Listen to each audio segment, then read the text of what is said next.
Hello दोस्तों, नमस्ते। मैं आपको वीडियो शुरू करने से पहले कहना चाहती हूँ कि मैं कोई मोटिवेशनल स्पीकर तो नहीं हूँ। मैं एक हाउसवाइफ हूँ और मेरी 3 बच्चे हैं।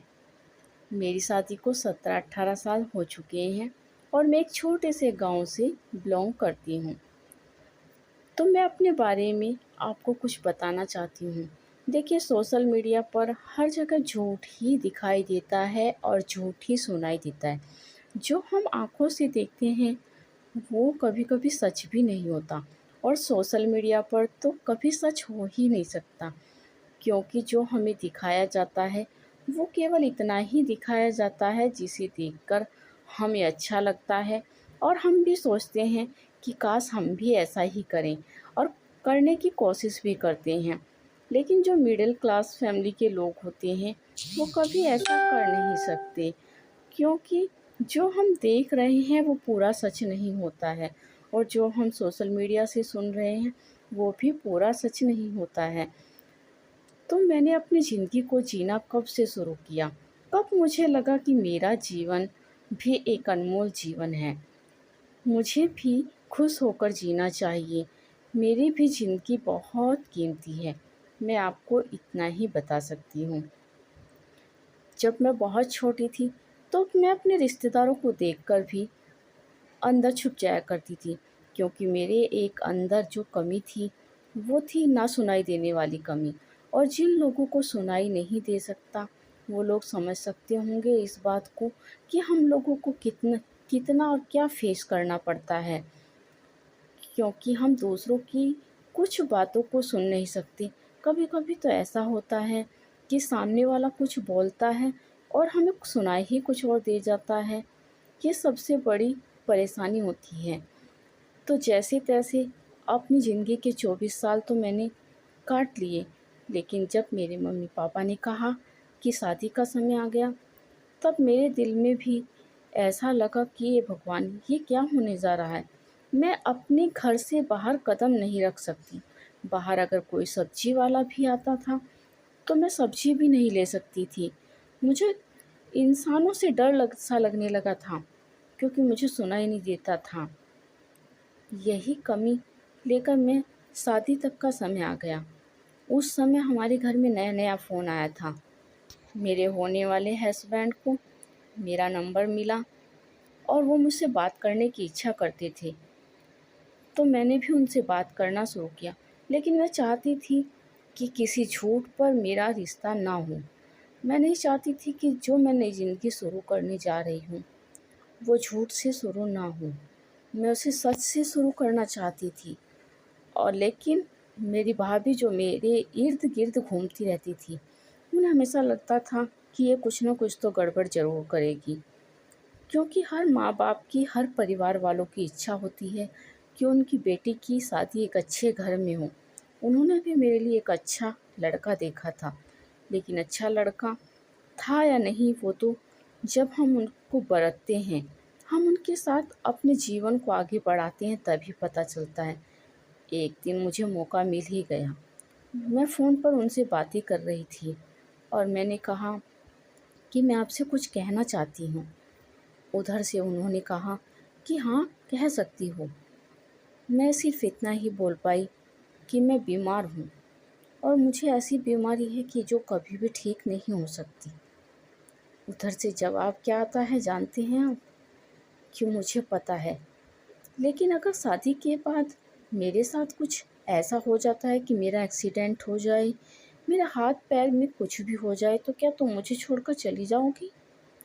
क्या क्या एक इंसान की जो शारीरिक स्थिति है वही अच्छी होनी चाहिए? मन भी अच्छा होना चाहिए। जिस लड़के को मैंने कभी देखा नहीं था, जिस लड़के ने मुझे कभी देखा नहीं था, उस लड़के ने मेरे बारे में इतना अच्छा सोचा और मुझे ये सब जानते हुए भी कि मैं ऐसी हूँ, मुझे अपनाया। शायद उन्हें कहीं न कहीं से पता चल चुका था कि मेरे अंदर एक कमी है, लेकिन फिर भी मेरे अंदर बहुत डर था। जैसे कि एक लड़की अपनी शादी को लेकर बहुत से सपने सजोती है, बहुत खुश होती है कि मेरा लाइफ पार्टनर ऐसा होगा, मैं उसके साथ ऐसे रहूँगी, या मैं वहाँ घूमने जाऊँगी, या मैं ऐसे कपड़े, ऐसी ड्रेस अपनी बनवाऊँगी, ऐसी चूड़ियाँ लूँगी। मेरे दिल में ऐसा कुछ भी नहीं था। इन सब सपनों को मेरे अंदर की कमी ने मार दिया था। लेकिन फिर भी मैं आगे बढ़ रही थी। मैं बहुत रोती थी, दिन रात रोती थी। फिर एक दिन पापा ने कहा शादी तो करनी ही होगी। हमने 6 महीने का टाइम दिया है। अगर उन्हें रिश्ता करना होगा तो कर लेंगे, नहीं करना होगा तो तोड़ देंगे। लेकिन ये रिश्ता मुझे लगता है कि स्वयं भोलेनाथ ने बनाया था। शायद मैं उनके लिए या वो मेरे लिए ही बने हैं। इस तरह हमारी शादी हो जाती है। एक डर के साथ, आंसुओं के साथ मैंने एक नए रिश्ते की शुरुआत की। मैंने देखा कि वो एक अलग ही तरह के इंसान हैं, जिन्हें मेरी कमियों से कोई लेना देना ही नहीं है। शायद भगवान से मैं यही प्रार्थना करती थी हमेशा कि हे भगवान, अगर किसी को मेरी ज़रूरत है तो मेरी शादी सिर्फ उसी के साथ करना, नहीं तो मत करना। मुझे ऐसे जीवन की कोई इच्छा नहीं थी। लेकिन जैसे जैसे मेरी शादी का समय आगे बढ़ रहा था, तो देखिए, पारिवारिक समस्याएं तो सबके जीवन में होती हैं। जो परिवार के सदस्य हैं, किसी न किसी बात को लेकर घर में कहा-सुनी चलती रहती है। ये सब तो आम सी बातें हैं। इन सब को इग्नोर करते-करते हम भी अपने जीवन में आगे बढ़ रहे थे। और आज मेरी ज़िंदगी की, मेरी शादी के 17 साल पूरे हो चुके हैं। और मुझे 40 के बाद पता चल रहा है कि जीवन कितना खूबसूरत है। पहला बेटा हुआ तो मुझे लगा कि हे भगवान, जो कमियां मुझ में हैं मेरे बेटे में ना हों। दिन रात यही चिंता मुझे रहती। लेकिन मेरा बेटा बहुत खूबसूरत, बहुत स्ट्रॉन्ग, उसके किसी भी शरीर के कोई हिस्से में कोई कमी नहीं। फिर हमने दूसरे बच्चे के बारे में सोचा 2 साल बाद। क्योंकि मेरे पति की बहन नहीं है, तो हम चाहते थे कि हमारे घर में एक बेटी हो, खूबसूरत सी, प्यारी सी। लेकिन हमें क्या पता था कि भगवान को कुछ और ही मंजूर है।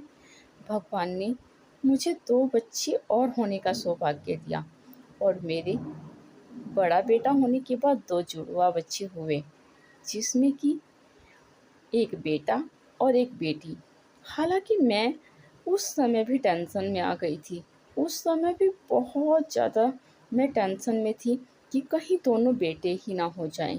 बेटा तो मुझे भगवान ने पहले ही दे दिया। दिन-रात कहती थी, हे भोलेनाथ, मुझे दोनों बेटियाँ ही दे देना। बेटा तो एक ही बहुत है, ताकि मेरे पति की इच्छा पूरी हो, क्योंकि उनकी इच्छा थी कि घर में एक बेटी तो हो। लेकिन आपकी इच्छा से भोलेनाथ, मेरे घर में 2 और बच्चे आए हैं। जिन्हें आना होता है, उन्हें हम रोक नहीं सकते। जब तक मेरी डिलीवरी हुई, तब तक मैं इस टेंशन से जूझती रही कि ये भगवान, दोनों बेटे ना हो जाएं। ऑपरेशन से दोनों बच्चे हुए, और मैंने सबसे पहले डॉक्टर से यही पूछा कि क्या हुआ है। तब उन्होंने मुझे बताया कि एक बेटा और एक बेटी। तब जाकर मेरे दिल को संतोष हुआ। लेकिन इतना 3 बच्चे होने के बाद भी मैं घर से बाहर जाते हुए भी डरती थी, और मेरे पति हमेशा मुझे कहते थे कि डरने की क्या बात है, अगर किसी की बात सुनाई नहीं देती तो साफ कहो कि मुझे सुनाई नहीं देता है, ज़ोर से बोलो। वो हमेशा कहते, और इसी तरह आगे जीवन व्यतीत होता रहा। बच्चे धीरे-धीरे बड़े हो रहे थे, और कहीं न कहीं मेरे दिल में उन बच्चों के लिए प्यार बढ़ता ही जा रहा था, जो कि मेरी लाइफ़ का सबसे बड़ा हिस्सा बन चुके थे। और ऐसा लगता था जैसे मेरा तो जीवन ही पूरा हो गया। जब मेरा छोटे वाला बेटा, जो कि तीसरे नंबर पर है, जो जुड़वा 2 बच्चे हुए थे उनमें से एक, जब वो थोड़ा बड़ा हुआ, 10 साल का, तो उसने शायद उसने कहीं न कहीं गौर किया कि मम्मी को अगर कोई कुछ भी बोल देता है ना, तो मम्मी पता नहीं कितने दिन तक उस बात को अपने दिमाग में लेकर बैठी रहती है। तो मम्मी को इस समस्या से निकालना ही पड़ेगा। देखिए 10 साल का बच्चा जानता ही क्या है, लेकिन वो इतना समझदार है, इतना होशियार है। उसने मेरा यूट्यूब पर चैनल बनवाया और कहा कि मम्मी आप वीडियो बनाइएगा और देखना फिर आपको किसी की कोई टेंशन नहीं होगी। लेकिन यूट्यूब पर चैनल बनाने के बाद तो मेरी समस्याएँ और भी ज़्यादा बढ़ गई, जिसे मैं अगली वीडियो में आप लोगों को बताऊँगी। लेकिन सच में मेरी लाइफ बहुत ज़्यादा खूबसूरत है और आज मुझे जाकर पता चला है 17 साल के बाद, यानी कि 40 प्लस होने के बाद, कि मुझे जीना है अपने बच्चों के लिए, अपने पति के लिए। यही तो ज़िंदगी है। कितनी आसान है ज़िंदगी। हम कमी वाले लोग, हमारे अंदर कमियां हैं तो क्या हुआ? अरे हम भी तो जी सकते हैं। ये खुद की दी हुई कमियां नहीं है तो भगवान का वरदान है और मेरे लिए तो ये वरदान ही साबित हो गया। सच में अगर मैं बिल्कुल स्वस्थ होती तो मुझे ऐसे पति कभी ना मिलते। और सच में मुझे ऐसा लगता है कि वो सीधे भोलेनाथ के अवतार हैं और मेरी लाइफ को पूरा कर दिया जब से मैं अपने पति और अपने बच्चों से जुड़ी हूँ। तो सच में आप भी अपने जीवन को जिएगा। समस्याएं सबके जीवन में आती हैं, शारीरिक हों या पारिवारिक हों, लेकिन उन्हें जीना कैसे है ये हमें तय करना है। ठीक है, अगर आपको मेरी बातें थोड़ी भी अच्छी लगी हों तो प्लीज़ मेरी इस वीडियो को लाइक कर देना। और अगर आप इस चैनल पर नए हैं तो